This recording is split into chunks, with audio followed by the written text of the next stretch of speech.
มาถ่ายคลิปนี้ออกมาถ่ายคลิปแบบพูดถึงเรื่องเกี่ยวกับความรักหรือว่าเปิดใจใหม่นี่ เปิดใจใหม่ เปิดใจใหม่บ่เรื่องราวที่ผ่านมาเป็นอะไรนั่นล่ะพอสิเล่าให้ฟังได้บ่ กาสิเว้าตรงๆเลยแบบว่าความหักของแบบสองคนเฮามันไปกันบ่รอด อืม มันไปกันบ่รอดก็เลยแบบว่าแบบได้เลิก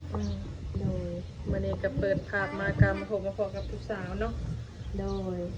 สบายดีน้องล่ะ สบายดี โดยสบายดี สบายดีทั้งน้องคำนางเนาะ แม่น แต่ที่ว่าบ่ได้พบพ่อกันตั้งแต่โดนมาน้องล่ะเนาะ โดย ตั้งแต่ว่าช่วงเรื่องลำหน้าใหม่ๆพุ่นแหละเนาะ ฝนตกเนาะ เมื่อนี้ก็ถือว่ามาพบพ่อกันเนาะเป็นจังใดมีโอกาสออกมาถ่ายคลิปนี้ออกมาถ่ายคลิปแบบพูดถึงเรื่องเกี่ยวกับความรักหรือว่าเปิดใจใหม่นี่ เปิดใจใหม่ เปิดใจใหม่บ่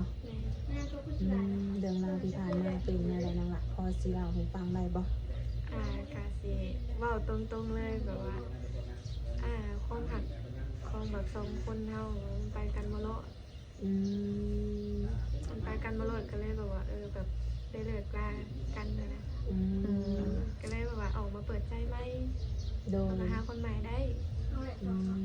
ม สาเหตุที่เอาไปกันบ่รอดมันเป็นหยังล่ะ มีสาเหตุอยู่บ่ มันบ่เข้าใจกันนะแบ อื บ ม ถือครั้งแรกเลยที่ว่าผิดกันกับอ้ายเพิ่นนะ อืม ผิดกันกับอ้ายเพิ่นกันมันเลิกลากันแล้วกัน บ่ให้โอกาสเพิ่นอีกบ่ บอกเลย ก็ถือว่าจบกันเลยดีแล้ว แม่ เพิ่นบ่ได้ขอโอกาสแล้วบ่น้องล่ะ บอก อืม ก็คือว่าปัจจุบันนี้ยังติดต่อหากันอยู่บ่ บอกบ่ได้ติดต่อหากันเลยก็คือแบบว่าน้องก็คือตัดใจออกเลยแบบบล็อกเลย อืม โน ตัดใจจากเพิ่นบล็อกไปเลยบ่สนเลย บอก โอ้ บ่สนนะ เพิ่นสิขอโอกาสไปขอบ่ได้นะ เพิ่นเห็นในแบบให้เฮาเจ็บนะครับแบบ อืม เจ็ดเลยน้อง รู้สึ ล่ะ กแบบเชื่อใจหลังอยากให้แบบมันแค่อยู่ในอกในใจนะบอกนะ อืม แค่นก็เลยว่าแบบสิเป็นหมู่กันหรือว่าสิเป็นอ้ายหักแบบที่ในนั้นมันกับบ่คือเลยกันเลยตั้งใจแบบว่าบล็อกไปเลย อืมก็ถือว่าจบกันแล้วเนาะก็เลยว่าให้โอกาสอีกเทื่อนึงออกมาเปิดใจออกมาเปิดใจในรอบนี้เนาะสเปคอายุหน้าตานี่ อายุนี่บ่ติดเรื่องอายุเพราะว่าได้เบิดนะ แต่อยากเกินอันประมาณ70 บ่ให้เกิน70 แม่นประมาณ60หรือว่า50 40 30ปลายนี่นะ อืม ประมาณนี้ เอาประมาณนี้เนาะ แม่น เพราะว่า70นี่คือเบิด10กัน แม่นเพราะว่าแบบเพิ่นน่าจะอายุหลายกันไปแบบน่าจะอยู่น้ำเฮาบ่ได้โดนขนาดอันนี้ขออนุญาตเราเลย โดย คือปัจจุบันนี้น้องอายุจะปี19 19แล้วเนาะ แม่น พอครูบาสัก60 50 40 30เนาะ แม่น อยู่ในประมาณนี้ แม่น ก็คือเอาไปชีวิตแฟนได้ แม่น ในเรื่องหน้าตาของคนนี้จ้ะ เรื่องหน้าตานี่แบบบ่ติดนะได้เบิดหรือว่าสิขี้ร้ายหรือบ่ขี้ร้ายนะหรือว่าได้เบิดนะหล่อบ่หล่อได้เบิดบ่ติดเรื่องหน้าตานี่ได้เบิดลมแบบลมคนแบบว่าหน้าตาแบบปกติหรือว่าหน้าตาบ่ดีหรือว่าขี้ร้ายจังซี่นี่ได้เบิดเพราะว่าบ่ติเด้เรื่องแบบหน้าตาเพิ่นนะ โดย ได้เบิดหล่อบ่หล่อก็อยานะ โดยขอแค่ว่าลมกันแล้วไม่เข้าใจกัน แม่นเข้าใจกันเลยดูแลเอาใจใส่ทุกอย่างนะ อืมโดยต้องจำกัดที่ว่าต้องเป็นครูบาท่านใดแบบนี้ แบบเมืองไทยหรือว่าต่างประเทศก็ดีเลยเมืองไทยหรือว่าต่างประเทศก็ได้เบิด คือคนต่อของน้องอยู่ต่างประเทศนะ แม่น ถ้าเกิดว่ามีหนุ่มอยู่ต่างประเทศเขามาอบมาลมก็ถือว่าโบปิดกั้นยังเพิ่นบ่ยังว่าคิดกับการที่ว่าคนเก่า อันนี้ก็น่าถ้าพ่อมีนะถ้าแบบดีกว่าคนเก่านี่ก็ แบบรู้สึกดีได้เราชาที่แบบคนใหม่เนี่ยดีกว่าคนเก่า อืมโดยระยะทางนี่เวลาสิไกลนี่บ่มีปัญหาเนาะอืมคือทางน้องนี่น้องหลังออกมาเปิดใจในรอบนี้น้องพร้อมสร้างครอบครัวเลยบ่ น่าจะได้อยู่ค่ะแบบอันนั้นถ้าแบบว่าโอ้ร่วมกันไปก่อนนี่นะแบบถ้าคุยกันแบบเป็นแฟนแบบไปดนๆนี่นะ อืม แบบคบกันไปก่อนก็คือความหมายว่าคบกันไปก่อนแบบผู้มีใจคอกันดีทุกคนนะแบบเข้าใจกันทุกอย่างแล้วก็จังเอากัน อืมต้องใช้เวลาลงแล้วล่ะ แต่ประมาณปีหนึ่งสองปีไป ปีหนึ่งสองปี แบบในความคิดของน้องนะปีหนึ่งสองปี อืม เผื่อสิได้รู้จักแบบนิสัยใจคอของเพื่อนแล้วก็แบบจังเข้ากันได้นะจังเอา โดย อันนี้อะคนเก่าที่แบบล่มนี่ก็ยังบ่ฮอดปีอะนิสัยเขาเป็นแบบนี้ก็น้องก็บ่เอา อืมโดยคือระยะเวลาในปีสองปีถ้าในกรณีน้องลมผู้บ่าวอายุ60เลยค่ะเป็นสีขาวไว้บ้างหรอกอายุเป็นแต่คัน อันนี้ก็แบบเวลาก็ต้องถามแล้วก็บอกแบบอยากคู่นิสัยใจคอของเพิ่นนะว่าเป็นอะไรมักกินอิหยังหรือว่าเฮ็ดหยังแบบมักอิหยังบ่นี่นะว่าอยากคู่นิสัยใจคอเพิ่นเป็นอะไรนี่นะ โดย อยากคู่ไว้นี่น้องนะอยากเข้าใจ อืม แล้วก็จังเอากันแต่งงานอยังไงอย่าพูดนิสัยจากคอของเพิ่นก่อน แล้วก็บ่มาจักของรายขึ้นกว่านี้ แม่น ที่คนที่ผ่านมาก็ยังไม่ถึงปีเนาะ แม่ ก็คือว่าได้เลิกลากัน แม่น โดยความบ่เข้าใจกันบ่ แม่นด้วยความบ่เข้าใจกันนี่นะ อืมเลยคือแบบ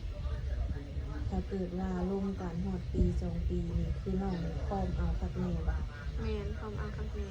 อืมแน่ใจว่าน้องน่ะสิเอาคนใด แม่นแน่ใจเพราะว่าแบบบ่เคยอายนะค่ะแบบเอาคนรุ่นใหญ่นี่นะ อืม บ่เคยอาย ก็ถือว่าบ่ได้มีปัญหาหยังเนาะกับเกี่ยวกับอายุเพิ่น แม่นบ่มีปัญหาอะไรเลย ไปอยู่นำเพิ่นได้บ่ล่ะเนาะ ได้อันถ้าบ่ติดเรื่องงานเลยถ้าแบบติดงานหรือว่าอันค่าเวียกก็ไปบ่ได้ถ้าแบบบ่ค่าเวียกแบบบ่ค่าเวียกบ่ได้เฮ็ดงานที่ทางก็น่าจะไปอยู่นำเพิ่นได้ อืมโดยให้น้องออกมาเปิดใจในมื้อนี้เนาะมีทางติดต่อของผู้บ่าวอยู่บ่จ๊ะ อันวันแอปแล้วก็ไลน์เฟซแบบบ่สะดวกนะเฟซบ่สะดวกมีแต่ไลน์กับวันแอป มีสองอย่างเลยเนาะ แม่น ลายเก่ากับลายใหม่ ไลน์เก่า ลายเก่ายังใส่ลายเก่าอยู่เนาะ แม่น คือณปัจจุบันนี้น้องนี่บอกมีคนคุยด้วยแม่นบ่ ก็มีอยู่มีแบบคุยกันเบิ่งนี่นะ อืม อันนี้ก็อยากแบบเบิ่งว่าแบบเขาแบบคนอื่นนิสัยเป็นอะไรนี่นะ มีจักคนอาการ มันคนหนึ่งนี่แหละ คนหนึ่งบ่าวทางใด ต่างประเทศดอกแบบลืมเลยประเทศยังวะแต่อันนี้ก็ลืมเลยจากประเทศยังไม่รู้ โดย คนบอกแล้วก็ลืม คือว่าโดนๆแล้ว กับประมาณได้ปลายเดียวคุยกันเบิ่งก่อนอาทิตย์ปลาย เป็นน่ารักเห็นหน้าเห็นตากันแล้ว กับบอกโบเห็นนะเพราะว่าเพิ่นแบบเวลาเพิ่นเฮ็ดเวียกนะเวลาเพิ่นเฮ็ดเวียกเพิ่นแบบไปตัดพัดอย่างเงี้ยนะเพิ่นปิดหน้าปิดตาไว้บ่เห็น บอกเราบ่ได้ขอเบิ่งบ่ บอกเพราะว่าเพิ่นยุ่งอยู่นะเห็นแบบเพิ่นยุ่งอยู่ค่ะแบบบ่สอบเพิ่นนะบ่รบกวนเพิ่นให้เพิ่นเฮ็ดเวียกถ้าเพิ่นบ่ว่างก็น้องก็ปล่อยให้เพิ่นเฮ็ดเวียกก่อนมาแล้วถ้าว่างๆก็จะคุยกัน เลยเป็นอะไรเป็นนิสัยเพิ่น ก็แบบดีได้เพิ่นเป็นคนเว้าอ่อนเว้าหวานนะว่าหวานแบบว่าม่วนนะแบบเว้าติดตลก เนาะจะดีได้นี่นะในอนาคตนี่เอาเฮ็ดแฟนได้ว่าซั่นนั่นล่ะ น่าจะได้อยู่แต่ก็ต้องร่วมกันไปก่อนเดี๋ยวครูนิสัยเพิ่นการกระทำของเพิ่นนี่นะ โดย คือณปัจจุบันนี้น้องนี่มีคนคุยนี่คนหนึงเนาะ แม่น ที่ว่ากำลังเบิ่งกันอยู่แต่ว่าสำหรับน้องแล้วนี่คิดว่าคุยคนเดียวหรือว่าเบิ่งคนเดียวนี่อาจจะยังบ่คักแม่นบ่ แม่น ก็เลยว่าขอให้โอกาสตัวเองซะเนาะ แม่นคอยแบบได้แบบโอกาสตัวเองแบบหาคนคุยใหม่หาแฟนใหม่นี่นะ อืม เพราะว่าคิดจากคนเก่าเลยค่ะนะ อืม หลาบ โดยก็คือแบบว่าถ้าเกิดว่าในกรณีที่แบบในการว่าโอลมกันนี่ล่ะเป็นอยากมาหาเลยจ้ะ ถ้าเพิ่นอยากมาหาก็แบบหาน้องก็ต้องหามื้อว่างๆก่อนถ้ามื้อใดบ่ว่างน้องก็ขอโทษนำหลาย ต้องหนักก่อนบ่ ๆแม่นต้องหนักมือก่อนเพราะว่าสิมาด้วยสิว่าอันบ่ทันตั้งต้นแบบก็บ่ได้แล้วเพราะว่าบางทีแบบน้องเขาเรียกเด้มาด้วยแบบบ่ทันตั้งโต มาแบบตัวไผ่นี่บ่ได้บ่ แม่ บอน บ่ เสียง ได้ เลยเหรอ อืม บอนเสียงเลยนะ โดยคือปัจจุบันนี้น้องได้เฮ็ดเวียกเฮ็ดงานหยังอยู่บ่จ๊ะ ฮะ น้องได้เฮ็ดเวียกเฮ็ดงานหยังปัจจุบัน แบบเฮ็ดเวียกขึ้นเวียกซ่านแล้วก็อันเฮ็ดเวียกหยังแล้วทุกอย่างแล้วก็ออกมาเลิน อืมโดยก็ถือว่าในอนาคตนั่นล่ะคิดอยากไปเฮ็ดเวียกเฮ็ดงานอยู่ทางไกลอยู่บ่ ก็บ่อยากไปบรรดาเพราะว่าแบบ